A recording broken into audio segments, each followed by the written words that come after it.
The applause was deafening. Cameras flashed, champagne glasses clinked, and the world called his name like a victory chant. Adrian Vance, the man of the hour, had just closed a deal that would echo across headlines by morning. Another empire built, another mountain conquered. But somewhere behind the applause, behind the perfect smile and polished suit, there was a silence that had learned to live in him. A silence that even millions couldn't fill. He stood at the center of the boardroom, basking in the glow of achievement that should have made him feel alive. Yet, all he felt was the dull hum of exhaustion and something he couldn't quite name. Emptiness. And then, in the middle of that perfect moment, it came. The sound that would break everything. His phone rang. Once, twice. A soft, trembling sound that didn't belong in this place of power. He glanced at the name. Marin. His 6-year-old daughter. He almost ignored it, like he always did. But something in that moment, something beyond reason, made him pick it up. The voice that came through wasn't playful. It wasn't his little girl telling him about school or bedtime. It was trembling, scared, fragile. ***, Daddy. It hurts. ***, that single sentence, carried through a child's sob, would do what no failure, no loss, no tragedy had ever done. It would bring Adrian Vance to his knees, strip away the illusion of success, and teach him what truly mattered.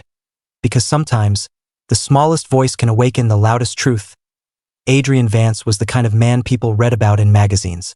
Sharp, calculated, relentless, the youngest self-made millionaire in the state. A visionary who had turned a single real estate office into a chain of luxury towers that touched the clouds. His suits were tailored, his reputation spotless, his calendar filled months in advance. But what the headlines didn't print was the quiet ache that waited for him at home. The empty dining table, the unused swing set in the backyard, and the photo frame of a woman whose smile time could never erase. Claire, his wife, had been gone 3 years now. Cancer had taken her quickly, cruelly, leaving him with a promise he thought he could keep. Take care of them, Adrian.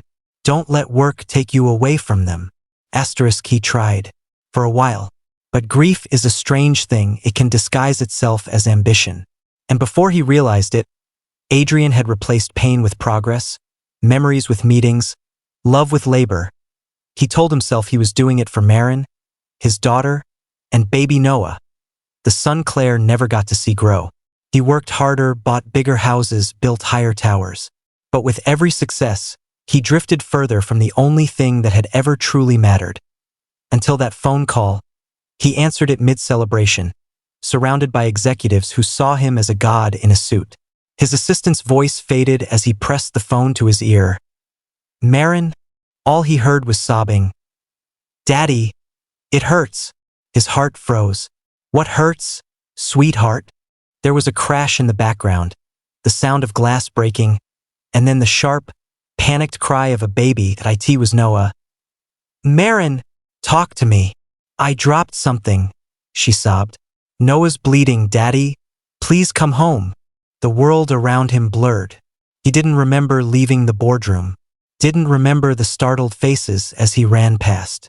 All he knew was that his chest was tight, his lungs on fire, and his hands were shaking on the steering wheel. The drive home, 20 minutes, felt like hours. Every second a war between hope and fear. Why wasn't the nanny there? How bad was it? Please, God, don't let anything happen to them. When he reached the mansion, the driveway lights blinked against the fading sun. He flung the door open and froze. The kitchen was a battlefield. Shattered plates glittered across the marble floor. A bowl of soup spread like a red stain across the tiles. And in the middle of it all stood Marin, trembling, her tiny arms wrapped around baby Noah. Her dress was streaked with blood, her cheeks glistening with tears. The phone still clutched in her hand. Daddy, I'm sorry, she whimpered. I didn't mean to. Adrian fell to his knees. Porcelain cracked beneath him. He reached for them, pulling them close, feeling the warmth, the shaking, the life. It's okay, baby, it's okay. The cut on Noah's hand was small, shallow, barely more than a scratch. But to Adrian, It looked like the wound of his own neglect. He cleaned the blood, wrapped the tiny hand, kissed his children's heads. And as he did, he broke. Silently, completely. For the first time since Claire's funeral, he cried. "Where's Grace?" he asked softly, meaning the nanny. Marin hiccuped. "She went out. Said she'd be back soon. I just wanted to help Noah eat." Rage flashed in his chest. At Grace, at himself, at the world. But it faded just as quickly, replaced by something heavier. He had left them to be cared for by strangers, thinking money could fill the spaces where love once lived. That night, after the doctor confirmed Noah was fine, Adrian tucked Marin into bed. She grabbed his sleeve with her tiny hand. "Daddy, are you staying home tomorrow?" He hesitated. Meetings, calls, deadlines raced through his mind. But when he saw the quiet hope in her eyes, he nodded. "Yes, sweetheart. I'm not going anywhere." When she finally drifted off to sleep, he stood by the window, staring at the skyline that had once symbolized everything he wanted. Now it looked hollow, a collection of lights without warmth. The next morning, he canceled every meeting. For the first time in years, Adrian stayed home. He burned pancakes, spilled juice, and forgot how to tie Marin's hair. But he laughed, really laughed. For the first time in years. Days turned into weeks. Slowly, the house filled with life again. Marin's laughter echoed down the halls. Noah's giggles filled the air. Adrian found himself sitting on the floor coloring with crayons instead of signing documents worth millions. He made mistakes. So many of them. But he was there, present, learning the language of love all over again. Noah's first word wasn't ball or mama. It was day. Adrian cried when he heard it. Still, guilt lingered. At night, when the children slept, he'd sit by the fireplace, staring at Claire's photo. He'd whisper, "I'm sorry." He remembered her last words, the ones he'd buried beneath ambition. Don't let work take you away from them, Adrian. He had broken that promise. But maybe now he could finally keep it. Months passed. Adrian sold one of his companies.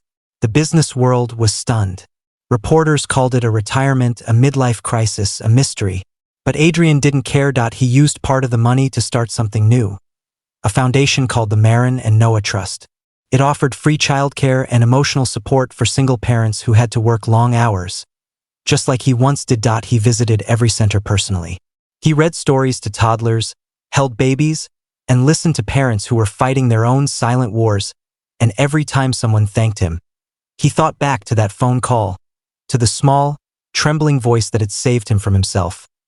Because that day hadn't just been a call for help. It had been a call to wake up, to realize that love, once lost, can still find its way back through the smallest, most fragile hands.